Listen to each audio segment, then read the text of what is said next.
Bugun men sizga juda muhim masalani tushuntirib bermoqchiman. BIM 2.20 qonun loyihasi unga qarshi yoki uni qayta ko'rib chiqish bo'yicha petitsiya hamda eng ko'p odamlarni xavotirga solayotgan savol. 5 yoshgacha bo'lgan erkaklar safarbarlik masalasida nimani bilish kerak? Bu mavzu faqat harbiy yoshdagi odamlarga emas, ularning oilasiga, ota-onasiga, turmush o'rtog'iga, farzandlariga, ish beruvchilarga va chet elda yurgan fuqarolarga ham bevosita aloqador. Shuning uchun men bugun gapni aylantirmayman. Agar siz bu masalada xatoga yo'l qo'ysangiz, vaqtni boy bersangiz yoki noto'g'ri hujjat topshirsangiz, keyin muammoni tuzatish ancha qiyin bo'lishi mumkin. Hozirning o'zida kanalga obuna bo'ling, videoga like bosing. Chunki men bu videoda kimlar xavotir olishi kerak, kimlarda asosli istisno bo'lishi mumkin. Petitsiyani qanday topish va imzolash, qaysi hujjatlarni tayyorlash, harbiy hisob, sog'liq, oilaviy holat va ish joyi bo'yicha nimalarga e'tibor berish kerakligini oddiy tilda tushuntiraman. Avvalo vaziyatni tushunib olaylik.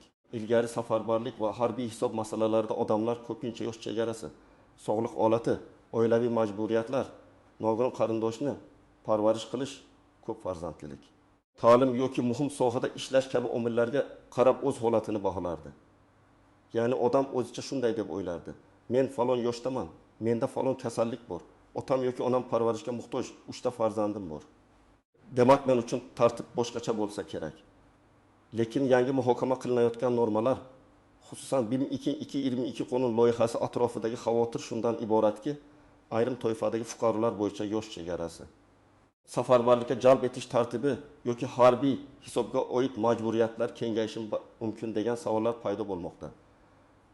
Ayniqsa, 5 yoshgacha safarbarlik degan ibora odamlar orasida keskin tarqaldi.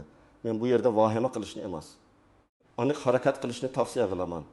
Chunki qonun loyihasi, qabul qilingan qonun, hukumat qarori, harbiy komissariyat yoki hududiy markaz talabi, shifokor komissiyasi xulosasi va elektron reyestrdagi ma'lumotlar bir-biridan farq qiladi. Oddiy qilib aytganda, odam ijtimoiy tarmoqdagi bitta postni o'qib, hammani 75 yoshgacha olib ketarkan deb xulosa qilmasligi kerak. Lekin menga tegmaydi deb beparvo yurish ham xato. Men ekspert sifatida doim aytaman. Bunday vaziyatda eng to'g'ri yo'l rasmiy matnni tekshirish, o'z huquqiy maqomingizni aniqlash, hujjatlarni tartibga keltirish va agar petitsiya ochilgan bo'lsa, o'z pozitsiyangizni qonuniy yo'l bilan bildirish. Endi oldin qanday edi? Endi nima o'zgaryapti degan savolga kelamiz. Oldin ko'pchilik uchun asosiy mezon yosh edi. Masalan, odam 25, 35 yoki 45 yoshda bo'lsa, o'zini harbiy hisobda qanday turishini, oldin xizmat qilmaganini, mutaxassisligini, sog'lig'ini alohida tekshirardi. Yoshdan oshganlar esa ko'pincha men endi yosh emasman, bu mavzu menga taalluqli emas deb o'ylardi. Ammo qonunchilikdagi har qanday o'zgarish, ayniqsa safarbarlik bilan bog'liq bo'lsa, aynan mana shu noto'g'ri ishni xavfli qiladi. Agar loyiha yoki yangi tartib 25 yoshgacha bo'lgan ayrim shaxslarni kengroq qamrab olsa, bu shuni anglatadiki, 20 yoshli odam ham o'z hujjatlarini tekshirishi kerak. 23 yoshli odam ham tibbiy holatni rasmiy tasdiqlatishi kerak. 24 yoshli odam ham oilaviy sharoit bo'yicha istisno so'rash huquqi bor yo'qligini aniq bilishi kerak. Bu ertaga hammani olib ketadi degani emas. Bu sizning maqominga avtomatik ravishda tushunarli deb hisoblanmaydi degani. Masalan, 52 yoshli erkakni olaylik. U 20 yil oldin harbiy xizmat qilgan, keyin oddiy ishda ishlagan, sog'lig'ida bel umurtqasi muammosi bor, lekin hech qachon rasmiy tibbiy hujjat yig'magan. U shunchaki belim og'riydi deb yurgan. Agar chaqiruv yoki hisobni aniqlashtirish talabi kelsa, og'zaki gap yetmaydi. Undan tashxis, tekshiruv natijasi, shifokor xulosasi, davolanish tarixi so'raladi. Hujjat bo'lmasa, komissiya uning muammosini jiddiy deb qabul qilmasligi mumkin. Mana shuning uchun men har doim kasallik borligi emas, kasallikning hujjatda borligi muhim deb aytaman. Yana bir misol. 68 yoshli erkakning 3 nafar voyaga yetmagan farzandi bor. U menda 3 ta bola bor. Men xavotir olmasam ham bo'ladi deydi. Lekin hujjatlarda bolalarning tug'ilganlik guvohnomasi, nikoh holati, aliment majburiyati, birga yashash yoki ta'minot masalasi aniq ko'rsatilmagan bo'lsa, amalda savollar tug'iladi. Ba'zan odam huquqqa ega bo'ladi, lekin hujjatni noto'g'ri topshirgani uchun o'z huquqidan foydalana olmaydi. Birinchi navbatda 18 yoshdan 25 yoshgacha bo'lgan, harbiy hisobda turgan yoki turish kerak bo'lgan erkaklar e'tiborli bo'lishi kerak. Ayniqsa oldin harbiy xizmat qilganlar, harbiy mutaxassisligi borlar, texnika, aloqa, tibbiyot, transport, muhandislik, qurilish, logistika kabi sohalarda tajribaga ega bo'lganlar vaziyatni jiddiyroq kuzatishi kerak. Chunki safarbarlikda faqat qurol ko'targan odam emas, balki butun tizimga kerak bo'ladigan mutaxassislar ham alohida ahamiyatga ega bo'lishi mumkin.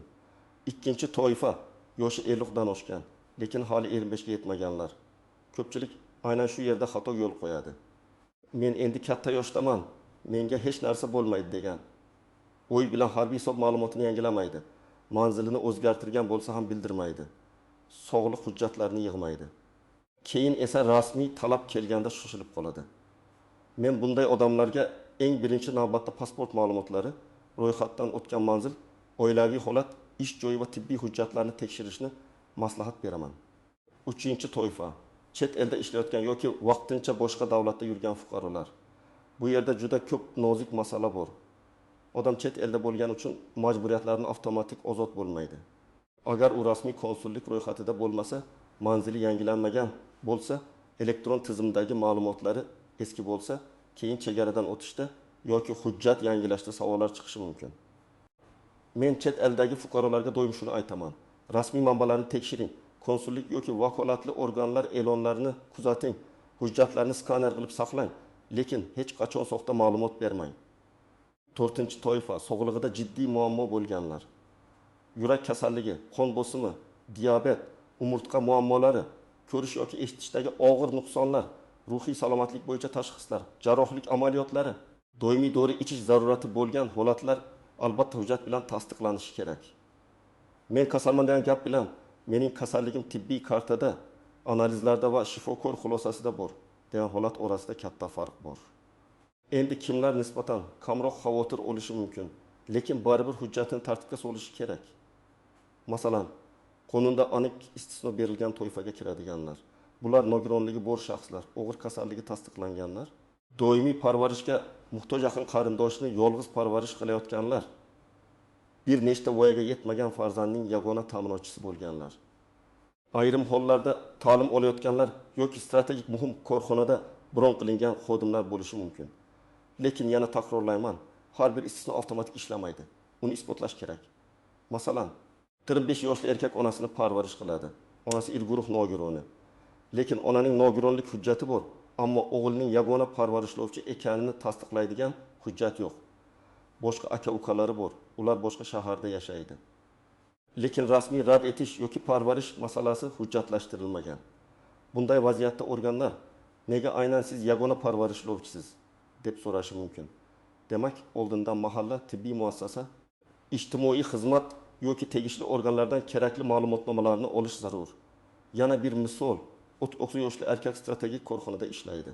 U bizning korxona muhim, demak meni bron qilishgan deb o'ylaydi.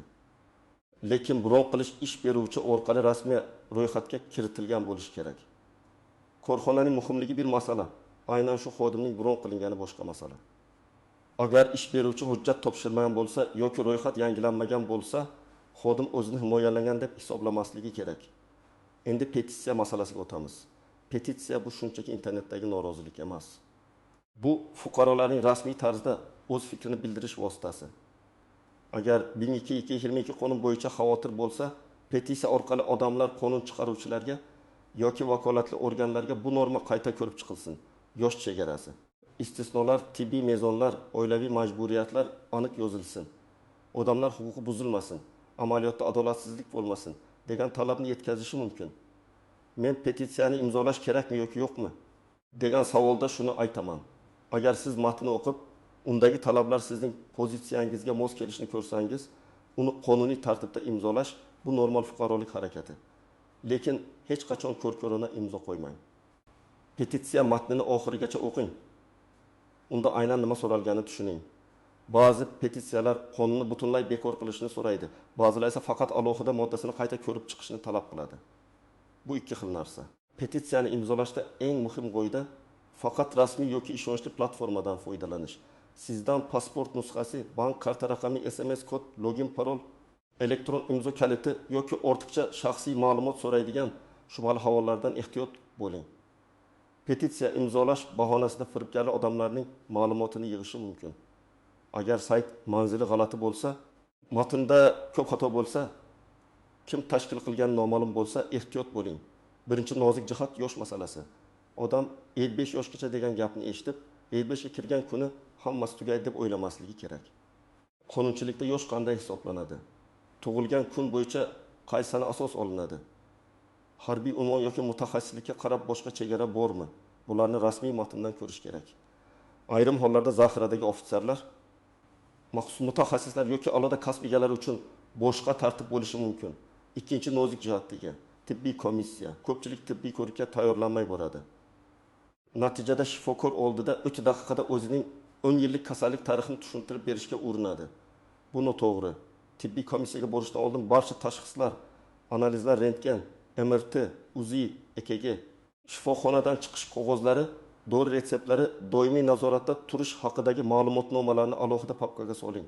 Har bir hujjatning nusxasini tayyorlang. Aslini yo'qotmang. Uchinchi nozik jihat elektron ma'lumotlar. Bugun ko'p qarorlar qog'ozdagi gapga emas, bazadagi ma'lumotga qarab qabul qilinadi. Agar sizning yashash manzilingiz eski bo'lsa, oilaviy holatingiz yangilanmagan bo'lsa, farzandlaringiz ma'lumotlari tizimda ko'rinmasa, ish joyingiz noto'g'ri kiritilgan bo'lsa, siz real hayotda huquqqa ega bo'lsangiz ham tizimda boshqacha ko'rinishingiz mumkin. Shuning uchun hujjatlarni yangilash juda muhim. 4-chi nozik jihat chaqiruv qog'ozi yoki xabarnomaga munosabat. Agar sizga rasmiy xabar kelsa, uni yashirib qo'yish, yirtib tashlash, ko'rmadim deyish yoki manzilni o'zgartirib yurish muammoni hal qilmaydi. Aksincha, keyin javobgarlik masalasi chiqishi mumkin. To'g'ri yo'l, xabarni o'qing. Unda nima talab qilinayotganini aniqlang. Belgilangan muddatni yozib oling. Zarur bo'lsa, yurist bilan maslahat qiling. Hujjatlaringizni tayyorlab boring. 5-chi nozik jihat ijtimoiy tarmoqlardagi maslahatlar. Falon qog'ozni topshirsang bo'ladi. Bormasang hech narsa qila olmaydi. Chetga chiqib ket. Falon tanish orqali hal bo'ladi kabi gaplar juda xavfli. Men bunday masalada faqat rasmiy hujjat, qonun matni, vakolatli organ javobi va malakali huquqshunos maslahatiga tayanishni tavsiya qilaman. Chunki javobgarlikni maslahat bergan odam emas, siz ko'tarasiz. Endi eng muhim qism. Hozir nima qilish kerak? Men buni bosqichma-bosqich tushuntiraman. Birinchi qadam BIM 2.2 qonun loyihasi yoki tegishli hujjatning rasmiy matnini toping. Ijtimoiy tarmoqdagi skrinshot emas, aynan rasmiy sahifa. Parlament yoki hukumat portali, qonunchilik bazasi, rasmiy e'lon yoki ishonchli yuridik manbadan o'qing. Matnda qaysi modda o'zgaryapti? Kimlarga tegishli? Qachondan kuchga kiradi yoki hali faqat loyiha bosqichidami? Shuni ajrating. Ikkinchi qadam petitsiya matnini toping va diqqat bilan o'qing. Agar petitsiya rasmiy platformada bo'lsa, u yerda muallif talab imzo soni, yakuniy muddat va murojaat qilingan organ ko'rsatiladi. Imzolashdan oldin men nimaga imzo qo'yapman degan savolga aniq javob bering. Agar matn sizga tushunarsiz bo'lsa, avval oila a'zolaringiz yoki huquqshunos bilan maslahat qiling. 3-qadam. Shaxsiy hujjatlaringizni tartibga keltiring. Pasport yoki ID karta, soliq raqami, yashash joyi bo'yicha ro'yxat, nikoh guvohnomasi, farzandlar tug'ilganlik guvohnomalari, ajrim yoki aliment hujjatlari, nogironlik bo'yicha ma'lumotnoma, parvarish talab qiladigan qarindosh haqidagi hujjatlar, ish joyidan ma'lumotnoma, o'qish joyidan ma'lumotnoma, bularni alohida papkaga jamlang. Har birining nusxasini tayyorlang va telefoningizda skaner ko'rinishida saqlang. 4-qadam. Sog'lig'ingizni hujjatlashtiring. Agar sizda kasallik bo'lsa, shunchaki eski retsept yoki og'zaki shikoyat bilan cheklanmang. Oilaviy shifokorga boring, mutaxassis ko'rigidan o'ting, kerakli analizlarni topshiring. Tashxisni yozma shaklida oling. Masalan, qon bosimingiz doimiy yuqori bo'lsa, bir martalik o'lchov yetmaydi. Davolanish tarixi, kardiolog xulosasi, EKG natijalari kerak bo'lishi mumkin. Umurtqa muammosida esa rentgen yoki MRT xulosasi muhim bo'ladi. 5-qadam, harbiy hisob ma'lumotini tekshiring. Siz qayerda ro'yxatda turibsiz? Manzilingiz to'g'rimi? Oilaviy holatingiz yangilanganmi? Mutaxassisligingiz qanday ko'rsatilgan? Oldingi xizmat ma'lumotlari to'liqmi? Bularni aniqlang. Agar xato bo'lsa, uni oldindan to'g'rilashga harakat qiling. Xatoni muammo chiqqandan keyin tuzatishdan ko'ra oldin tuzatish ancha oson. 6-qadam, ish beruvchi bilan gaplashing. 6-qadam, ish beruvchi bilan gaplashing. Korxonangiz xodimlarni bron qilish yoki safarbarlikdan vaqtincha kechiktirish bo'yicha rasmiy tartibni biladimi? Siz ro'yxatga kiritilganmisiz? Hujjatlar topshirilganmi? Shuni aniqlang.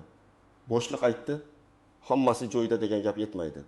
Sizda kamda ish joyidan ma'lumotnoma, lavozim, ish staji, korxonaning rasmiy maqomi va tegishli ariza nusxasi bo'lishi kerak.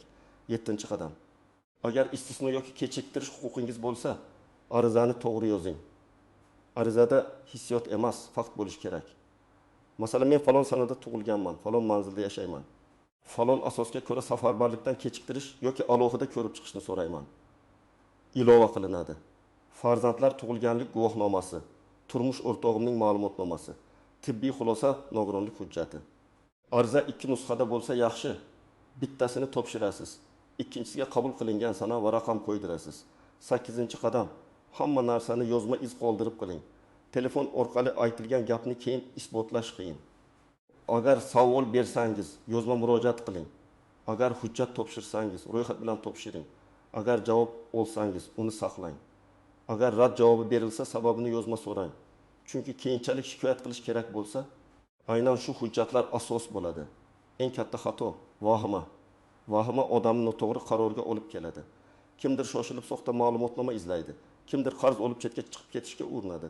Kimdir rasmiy xabarga javob bermaydi. Bularning hammasi keyin kattaroq muammo tug'dirishi mumkin. Men har doim qonuniy yo'lni tanlashni tavsiya qilaman. Hujjat, ariza, rasmiy javob, petitsiya, yurist maslahati. 2-xato beparvolik. Hali vaqt bor, menga kelmaydi. Hammasi gap so'z deb yurish ham xavfli. Qonunchilik o'zgarganda eng qiynaladigan odamlar ko'pincha eng beparvo yurganlar bo'ladi. Chunki ular hujjat tayyorlamagan, kasalligini rasmiylashtirmagan, oilaviy holatini yangilamagan. Petitsiya yoki muhokamada o'z fikrini bildirmagan bo'ladi. 3-xato boshqalarning holatini o'ziga solishtirish. Qo'shningizga hech narsa bo'lmagani sizga ham hech narsa bo'lmaydi degani emas. Akangiz istisno olgani siz ham olasiz degani emas. Har bir odamning yoshi, sog'lig'i, kasbiy, harbiy tajribasi, oilaviy sharoiti, hujjatlari va ro'yxatdagi ma'lumotlari alohida baholanadi. 4-xato hujjatni oxirgi kunga qoldirish. Masalan, tibbiy xulosa bir kunda tayyor bo'lmasligi mumkin. Nogironlik yoki parvarish bo'yicha ma'lumotnoma olish uchun bir nechta idoraga borish kerak bo'lishi mumkin. Ish joyidan rasmiy xat olish ham vaqt oladi. Shuning uchun men bugunoq ro'yxat tuzib, qaysi hujjat bor, qaysi biri yo'q, qaysi biri eski, qaysi biri yangilanishi kerakligini aniqlashni maslahat beraman. Agar siz petitsiya bo'yicha o'z fikringizni yozmoqchi bo'lsangiz, fikringiz aniq va madaniyatli bo'lsin. Masalan, men 2022 qonun loyihasida 55 yoshgacha bo'lgan shaxslar bo'yicha tartiblar yanada aniq yozilishini sog'lig'i yomon. Oilaviy majburiyati bor, parvarish qiluvchi, ko'p farzandli va muhim ish joyida ishlaydigan fuqarolar huquqi amalda himoya qilinishini so'rayman deb yozish mumkin. Haqorat, qo'rqitish, asossiz ayblov yoki yolg'on ma'lumot yozmang.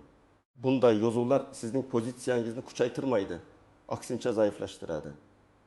Agar rasmiy organga murojaat qilsangiz, men qo'rqyapman deb emas, mening huquqiy maqomimni aniqlashtirib berishingizni so'rayman deb yozing. Men falon yoshdaman, falon kasbda ishlayman, falon sog'liq holatim bor, falon oilaviy majburiyatim mavjud. Shu asosda menga nisbatan safarbarlik, harbiy hisob yoki kechiktirish tartibi qanday qo'llanishini yozma tushuntirib berishingizni so'rayman. Mana shunday murojaatga javob olish osonroq bo'ladi. Bugungi mavzuning asosiy mazmuni shuki, 2022 qonun loyihasi va 25 yoshgacha safarbarlik masalasi atrofidagi gaplar oddiy mish sifatida qoldirib yuboriladigan mavzu emas. Bu har bir oilaga ta'sir qilishi mumkin bo'lgan masala. Lekin to'g'ri yo'l vahima qilish emas, aniq harakat qilishdir. Rasmiy matnni o'qing, petitsiyani tekshiring. Agar qo'llab-quvvatlasangiz, qonuniy tarzda imzolang, hujjatlaringizni tartibga keltiring, sog'lig'ingizni rasmiylashtiring. Ish joyingiz va oilaviy holatingiz bo'yicha isbotlarni tayyorlang. Men sizga yana bir bor aytaman. Hozir eng katta kuch tartibli hujjat, rasmiy murojaat va qonuniy pozitsiya. Kim oldindan tayyor bo'lsa, u o'z huquqini himoya qilishda ancha kuchli bo'ladi. Kim hammasini oxirgi kunga qoldirsa, keyin keraksiz stress, navbat, rad javobi va tushunmovchiliklarga duch kelishi mumkin. Izohlarda yozing. Sizningcha 2022 qonun loyihasida aynan qaysi joylar qayta ko'rib chiqilishi kerak? 75 yoshgacha bo'lgan fuqarolar bo'yicha qanday istisnolar aniq yozilishi zarur deb o'ylaysiz? Fikringizni madaniyatli va aniq yozing. Chunki bunday muhokamalar odamlarning real muammosini ko'rsatadi. Videoga like bosing, kanalga obuna bo'ling va bu videoni yaqinlaringizga yuboring, chunki bu ma'lumot bugun juda ko'p oilaga kerak bo'lishi mumkin.